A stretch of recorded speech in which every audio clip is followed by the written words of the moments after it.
The wind off Lake Michigan didn't just blow. It bit. It had teeth, gnawing at the exposed skin of anyone foolish enough to be out on a Tuesday evening in mid-December. But inside the cabin of the 2025 Mercedes Maybach, S-Class the climate, was a steady, sterilized 72 degrees. The leather seats smelled of rich mahogany and ambition. Elias Thorne sat in the back, the blue light of his tablet illuminating a face that had forgotten how to smile years ago. At 52, Elias was the CEO of Thorne Dwellings, the largest residential developer in the Midwest. He was a man composed of sharp Anglesa jawline that could cut glass, a tailored charcoal suit that cost more than most people's cars, and eyes that assessed the world solely in terms of profit margins and liability. "How much longer, Davis?" Elias asked, not looking up from the spreadsheet. His voice was a low rumble, devoid of patience. "The snow is piling up fast, sir," the driver replied, his eyes darting nervously to the rearview mirror. "The GPS is rerouting us through District 4 to avoid the pileup on the I-90. It's going to be a bit rougher terrain." Elias scoffed, a dry, dismissive sound. "I don't care about rough. I care about punctuality. The board meeting is at 6. He looked out the tinted window. The world outside was a blur of gray slush and dirty brick. They were passing through the ironworks, an old industrial sector that had been dead for 20 years. It was a scar on the city's face, a place of rusted warehouses, shattered windows, and shadows that stretched too long. Elias looked at it and didn't see poverty. He saw potential. In 3 weeks, his bulldozers were scheduled to flatten this entire 4-block radius to make way for the Thorne Spire, a glass monolith of luxury apartments. He felt a vibration, then a violent shudder. The heavy luxury car lurched to the left, the rim grinding against the asphalt with a sound like a dying animal screaming. "Damn it," Davies cursed, struggling with the wheel as he pulled the limousine to the curb, right beneath the looming skeleton of an abandoned textile factory. "Tell me that wasn't the axle," Elias said, snapping his tablet shut. "Pothole, sir. A deep one. I think the tire is shredded." Silence filled the cabin, thick and suffocating. Elias pinched the bridge of his nose. He checked his Rolex. 5:15 p.m. He was going to miss the opening remarks. "Call a secondary unit," Elias ordered. "I will, sir. But look at the signal." Davis held up his phone. 0 bars. The storm must be messing with the towers in this dead zone. Elias felt a surge of genuine irritation, a hot prickle on the back of his neck. He wasn't a man who waited. He was a man who was waited on. He opened the door, ignoring Davis's protests. "Sir, please stay inside. It's unsafe." Elias stepped out. The cold hit him like a physical blow, stealing the breath from his lungs. The wind howled, carrying snowflakes the size of quarters that stuck to his eyelashes. The smell of the district was distinct wet cardboard, burning trash, and diesel fumes. It was the scent of desperation. He walked to the rear of the car. The tire was indeed destroyed, the rubber flayed open. He looked around. The street was deserted, illuminated only by a single flickering amber streetlight that buzzed like an angry hornet. "Fix it!" "Spare is in the trunk," Elias barked over the wind. "I need 20 minutes, sir." Elias turned away, pacing to keep his blood moving. He walked toward the chain-link fence that bordered the empty lot of the old factory. His factory, well, soon to be. He looked at the rusted sign. Private property. No trespassing. He felt a tug on his cashmere coat. It was so subtle he almost missed it, thinking it was just the wind. But then it happened again, arrhythmic, insistent. Elias looked down. Standing there, waist high to the powerful CEO, was a boy. He couldn't have been more than 6 or 7 years old. He was a patchwork of survival. He wore a dirty pink puffer jacket that was 3 sizes too big, likely scavenged from a donation bin or a dumpster. On his feet were mismatched sneakers wrapped in duct tape to keep the wet out. He wore no hat, his messy brown hair matted with snow. But it was the boy's face that stopped Elias. It was gray, smudged with grime, but his eyes were wide, intelligent, and terrifyingly calm. There were no tears. He didn't look like a child who was lost. He looked like a child on a mission. "Spare change, mister?" the boy asked. His voice was raspy, barely a whisper over the wind. Elias instinctively took a step back, his hand checking for his wallet in his inner pocket. Not to give, but to protect. It was a reflex, honed by years of city living. "I don't carry cash," Elias said coldly, turning back toward the car. "Go home, kid. It's freezing." The boy didn't move. He didn't beg. He just stood there, shivering violently. The oversized pink jacket made him look like a fragile doll left out in the rain. "I have a transformer," the boy said. He reached into his deep pocket and pulled out a plastic robot. It was missing an arm and half the paint was chipped off. He held it up to Elias like a holy relic. "It's Bumblebee. You can have him for $1. Elias looked at the broken toy, then at the frozen child. For a split second, a memory flashed in his mind, his own son, years ago, playing with toys on a heated floor. A son who now lived in London with his ex-wife and barely returned his calls. The memory stung, so Elias crushed it. "I said I don't have cash," Elias snapped, his patience fraying. "And you shouldn't be out here selling garbage. Where are your parents?" The boy lowered the toy slowly. He looked at the ground, then back up at the towering man in the suit. The wind whipped the boy's hair across his face. He took a step closer, invading Elias's personal space. "She won't get up," the boy said. Elias frowned. "Who? Mommy? Is she at work? Is she at home?" Elias asked, looking around for a neglectful parent. He assumed the mother was likely on drugs or drunk somewhere nearby.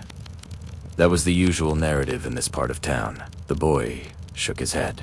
He pointed a small, shaking finger toward the darkness.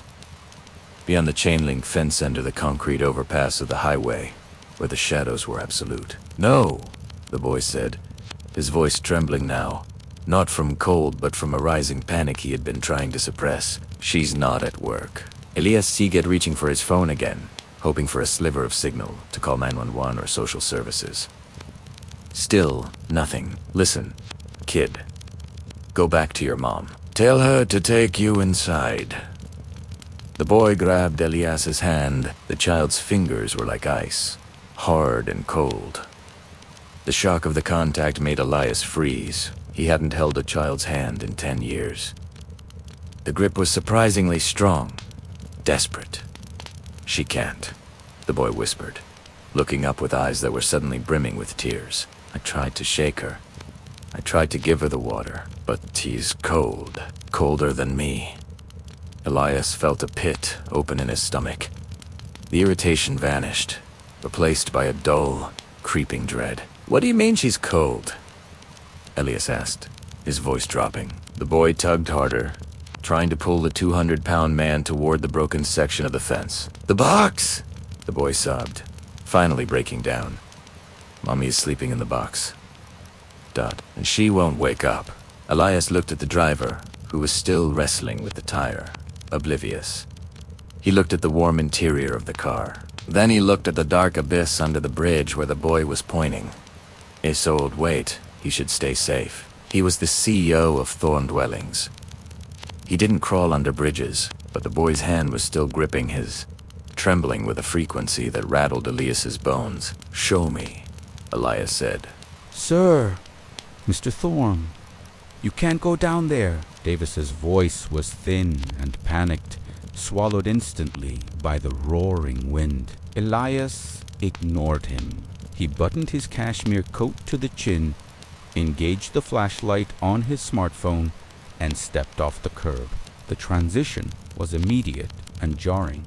The moment Elias stepped through the jagged tear in the chain-link fence, the world changed. The ambient light of the street vanished, replaced by the heavy, suffocating shadows cast by the concrete interstate overhead. The ground beneath his Italian leather loafers shifted from asphalt to a treacherous mixture of frozen mud, crushed gravel, and shattered glass. Toby didn't let go of his hand. If anything, the boy's grip tightened, his small fingernails digging into Elias's palm. The child moved with a practiced agility, stepping over rusted rebar and navigating the uneven terrain as if he had memorized every hazard in the dark. Elias stumbled, His foot caught on a discarded tie rim, sending a jolt of pain up his shin. He hissed, the sound echoing strangely against the concrete pillars. "Careful," Toby whispered, not looking back. "There's rats over there." Big ones. Elias swung his flashlight beam to the left. A pair of red eyes reflected the light before scurrying into a pile of wet garbage bags. Elias felt a wave of nausea. He was standing on property he legally owned, parcel 4B of the West Side Redevelopment Project. On the blueprints in his office, this area was designated as a green space and Zen garden for the future residents of the Thorne Spire. In reality, it was a graveyard of the living. As his eyes adjusted and the flashlight beam cut through the gloom, Elias realized they weren't alone. The space under the underpass was populated. Makeshift shelters lined the concrete walls. Tents made of blue tarps, lean-tos constructed from wooden pallets, and mounds of blankets that Elias realized with a start were actually sleeping people. The smell hit him next. A pungent, complex cocktail of mildew, unwashed bodies, wood smoke, and the sharp ammonia temps of urine. It was the smell of human biology with nowhere to go. "Keep walking," Toby urged, pulling him deeper into the encampment. They passed a fire barrel where two men huddled, their faces wrapped in scarves, their hands extended over the dying embers. They looked up as Elias passed, their eyes locked onto his suit, his watch, his shoes. There was no aggression, only a dull, hollow envy. Elias instinctively lowered the beam of his light, ashamed to be seen, ashamed of his warmth. "Here," Toby said. "We live here." They had reached the far end of the underpass, where the wind tunnel effect was slightly less severe. Tucked into a corner formed by two massive support pillars was a structure made of cardboard. It wasn't a house. It was a patchwork. Several large refrigerator boxes had been taped together with duct tape and reinforced with plastic sheeting. A soggy piece of carpet served as a welcome mat. A solar garden light, likely stolen from a front lawn in a better neighborhood, was stuck in the dirt by the entrance, giving off a weak, dying glow. "Mommy!" Toby called out. He let go of Elias's hand and dropped to his knees, crawling into the opening of the cardboard fortress. Elias stood outside, the wind whipping his coattails. He felt like an intruder. He felt like he was watching a nature documentary about a species he didn't understand. He hesitated. "Mommy, I brought a man. He's big. He has a car." Toby's voice drifted out from inside the box, trembling. "Mommy?" Silence. "Mommy, please, wake up. You promised you'd eat the crackers." The desperation in the boy's voice. "Kraut, Elias's reserve."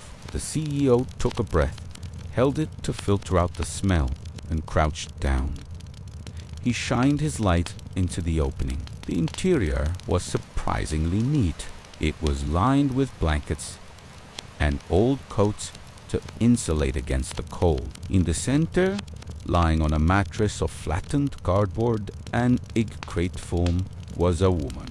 She was young, perhaps early 30s, but her face was gaunt, her cheekbones protruding sharply beneath pale, translucent skin. Her hair, a tangled mess of blonde, was damped with sweat.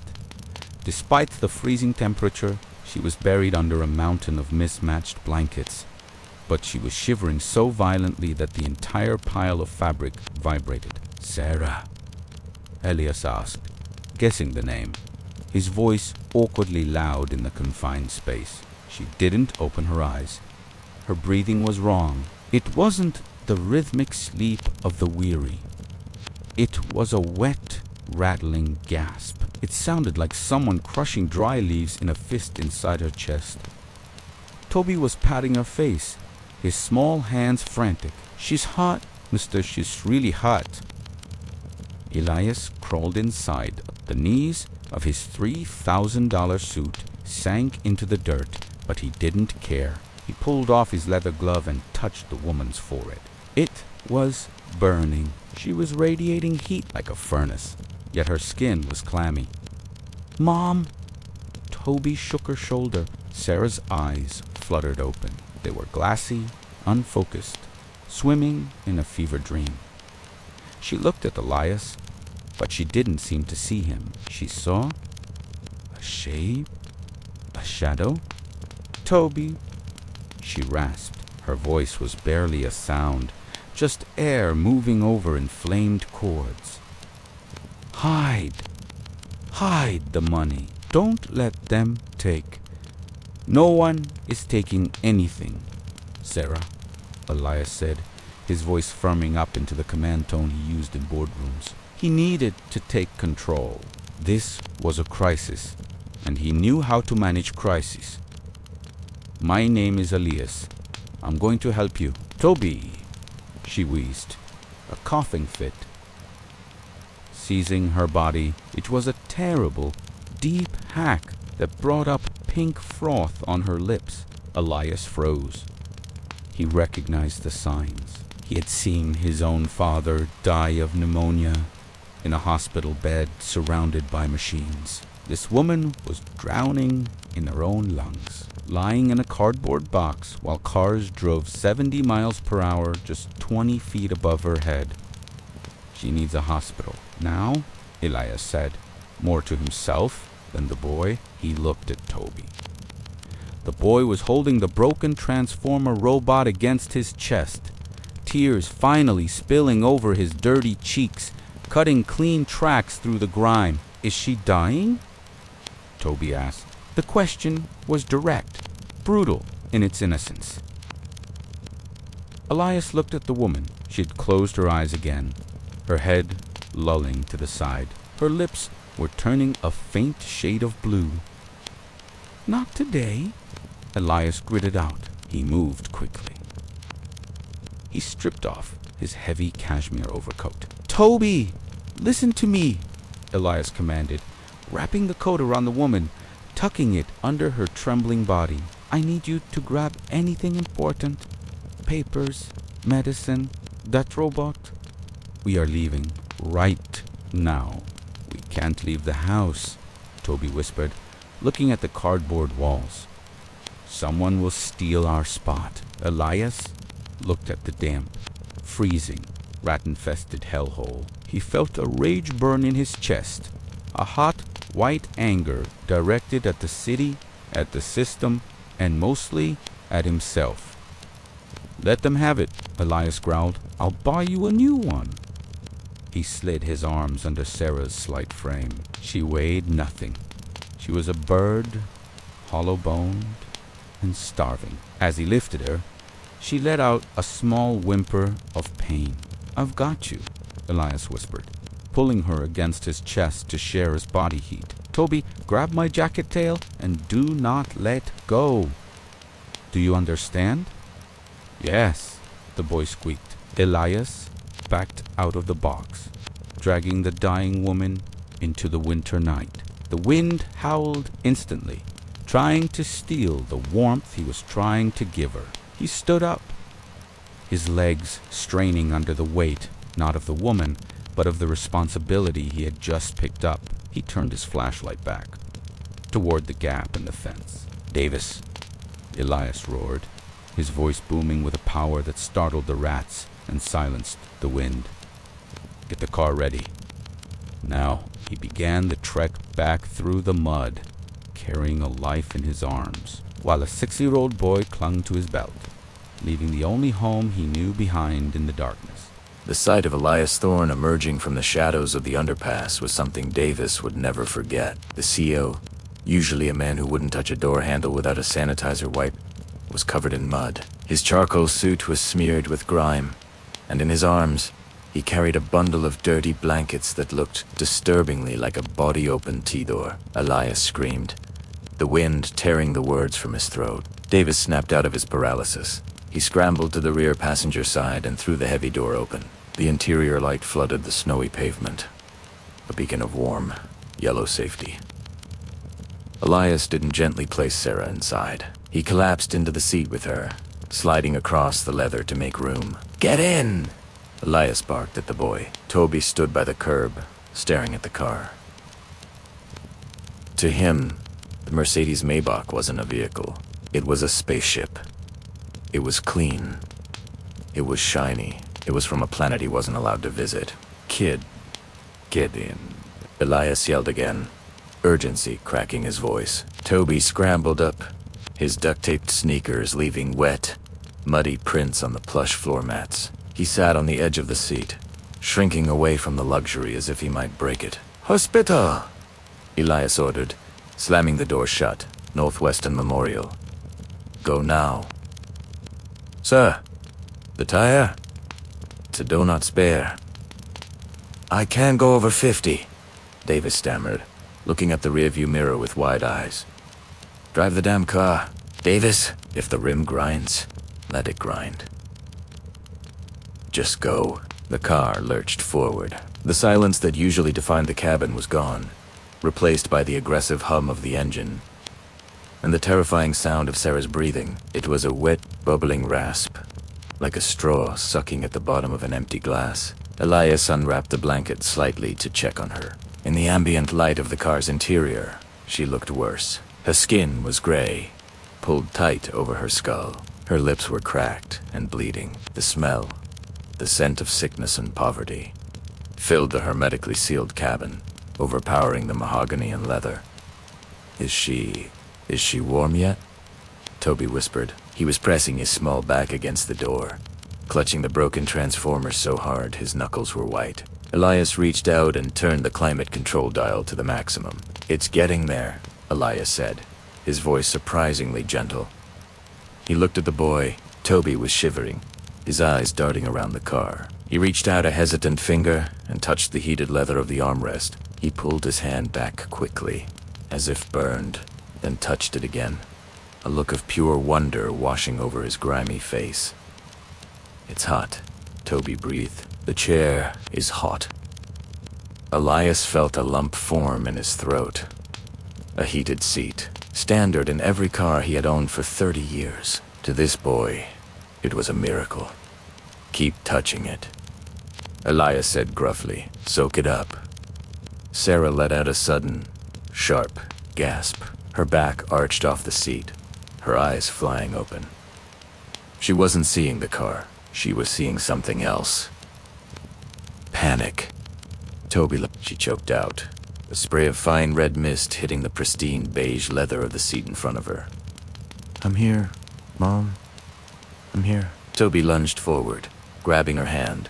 Don't let them split us up," she wheezed, her grip on the boy's hand surprisingly strong, a hysterical strength. "Social services. They'll take you. Run, Toby, run." "Sarah, listen to me," Elias said, leaning over her, invading her field of vision.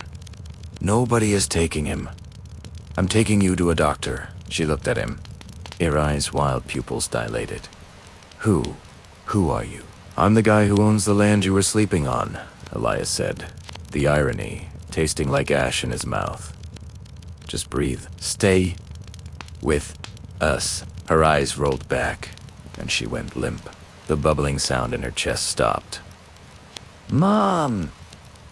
Toby screamed. "Mummy." Elias placed 2 fingers on her neck. Her pulse was there, but it was thready, a fluttering bird trapped in a cage.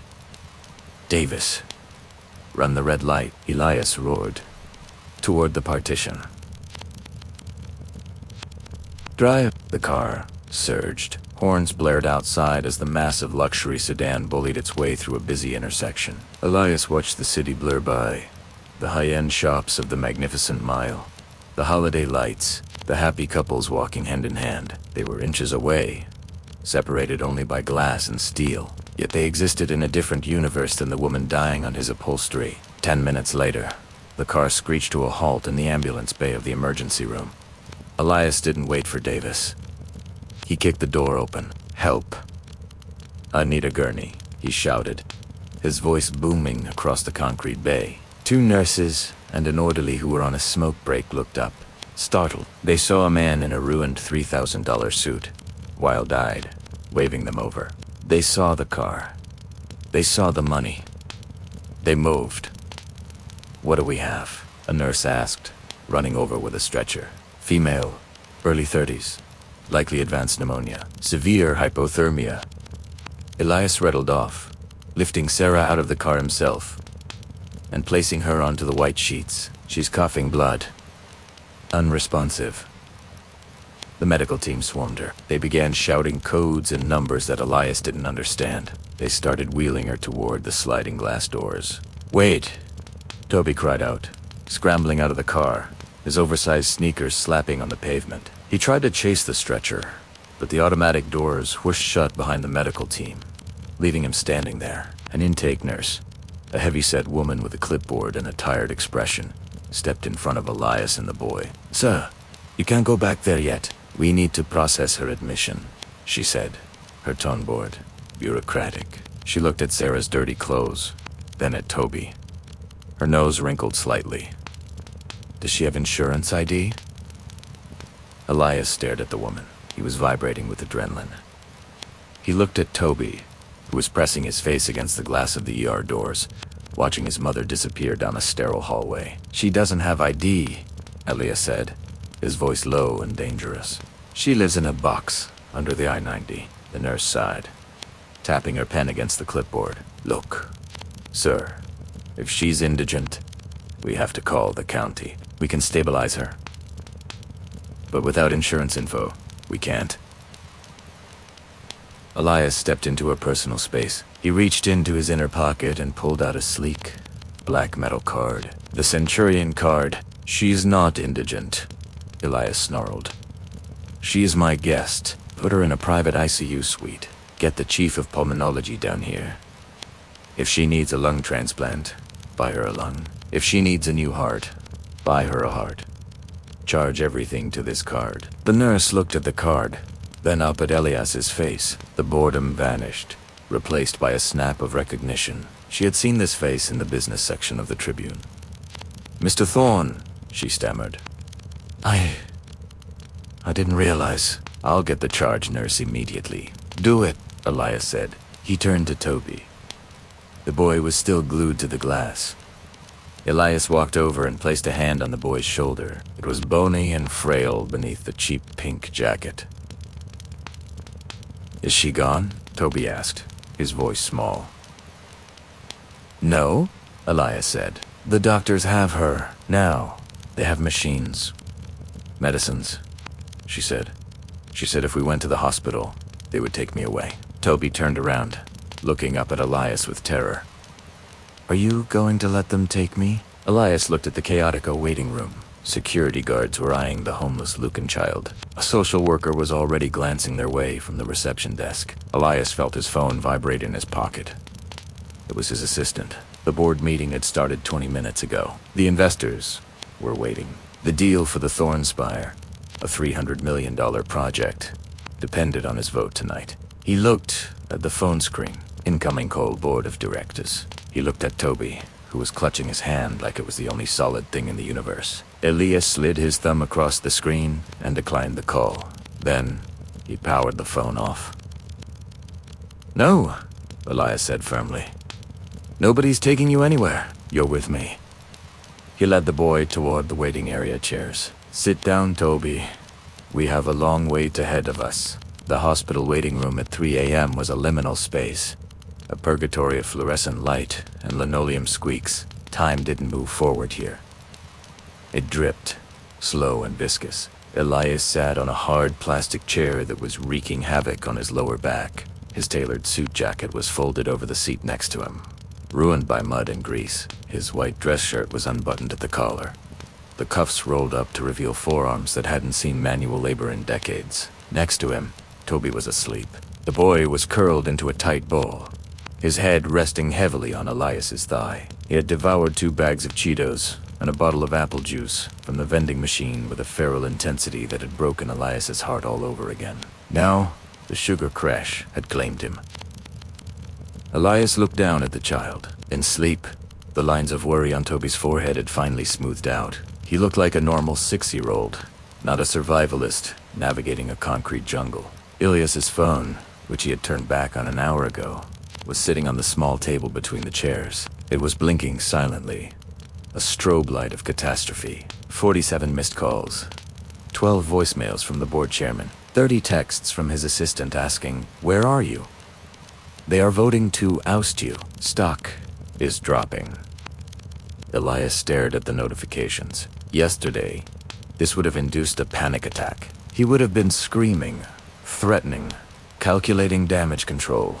Tonight, he felt nothing, or rather, he felt a strange, quiet lightness. The Thorne spire, the 70-story glass needle he had spent 5 years planning, felt like a fever dream. He thought about the blueprints. He thought about the bulldozers sitting in the staging lot, ready to scrape the earth clean, ready to crush the cardboard box under the bridge. Mr. Thorne, Elias, looked up. A doctor in blue scrubs, looking exhausted but composed, stood in the doorway. It was Dr. Evans, the pulmonologist he had demanded. Elias shifted carefully, trying not to wake Toby. But the boy stirred, his eyes snapping open instantly. The survival instinct didn't sleep deep. "Is she dead?" Toby asked, sitting up straight, his body tense. Dr. Evans offered a tired smile. "No, son. She's not dead." Elias felt the air rush back into the room. "Talk to me, doctor." "It was close," Evans admitted.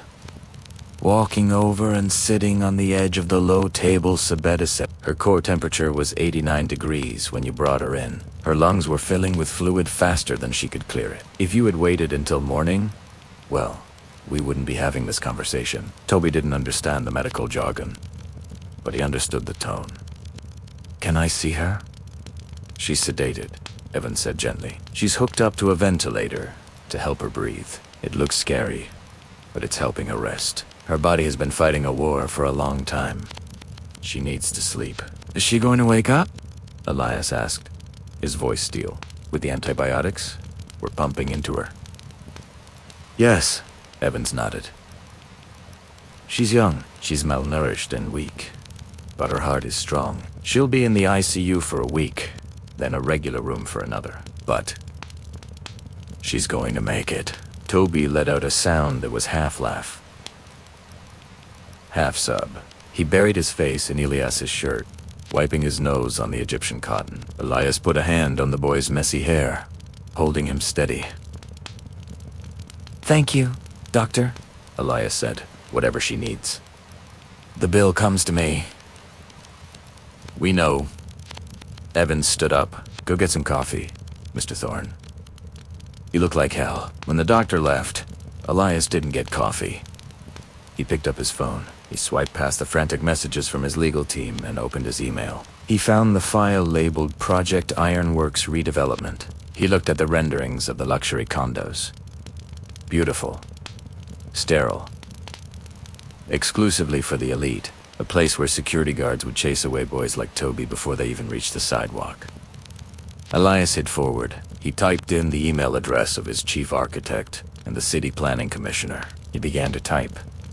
His thumbs moved slowly, deliberately. Subject: change of plans. Effective immediately. The Thornspire project is cancelled. The luxury schematics are to be scrapped. I want to redesign by Monday. We are keeping the existing structural foundations of the factory. We are converting the warehouse district into mixed-income housing, heavily subsidized. Ground floor is a community center and a 24-hour pediatric clinic. The basement levels, where the boilers used to be, will be converted into an emergency winter shelter with 200 beds. No one sleeps outside on my land again. If the board votes me out, tell them I will sell my majority shares to our competitors and tank the stock price before lunch. They will build this my way, or they will burn with me. Senti locked the phone and shoved it into his pocket. It was the most reckless business decision of his career. It would cost him millions personally. He would be sued. He would be ridiculed in the Wall Street Journal. He had never felt richer. "Come on," Elias said to Toby. standing up and stretching his stiff back. "Let's go see her." They walked through the quiet corridors of the ICU.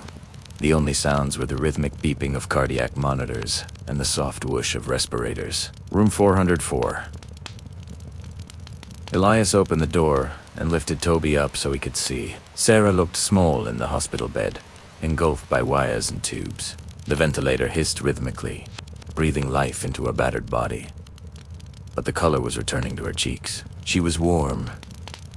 She was safe.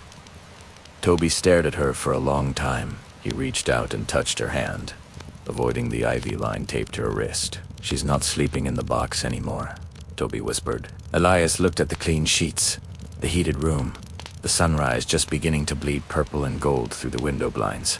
He thought about the empty, cold penthouse waiting for him downtown, a glass box in the sky that was just as lonely as the cardboard one under the bridge. "No," Elias said quietly, his hand resting on the boy's shoulder. "And neither are you." Toby looked up at him, his big eyes searching Elias's face. "Where do we go when she wakes up?" "The police. They took our box away. They threw it in the trash truck." Elias looked out the window at the Chicago skyline. The city was waking up. The snow had stopped. "You're coming home with me," Elias said. The words came out before he had even processed them. But once they were in the air, they felt like granite, solid and unbreakable. "I have a big house. Too big. There's a room with a view of the lake. It has a heated floor." "For real?" Toby asked, skeptical. "Does it have a transformer?" Elias smiled. It was a genuine smile, the first one that had reached his eyes in years. It cracked the mask of the CEO and revealed the father underneath. "We can get transformers," Elias said. "We can get a whole army of them." Toby looked back at his mother, then leaned his head against Elias's arm. "Okay. But we have to wait for Mom. She gets scared if I'm not there when she wakes up." "We'll wait," Elias agreed. He pulled a chair next to the bed, sat down, and crossed his legs. He watched the steady green line of Sarah's heartbeat on the monitor. It was a jagged, beautiful mountain range. It was the only profit margin that mattered. Outside, the city roared to life, driven by greed and speed and noise.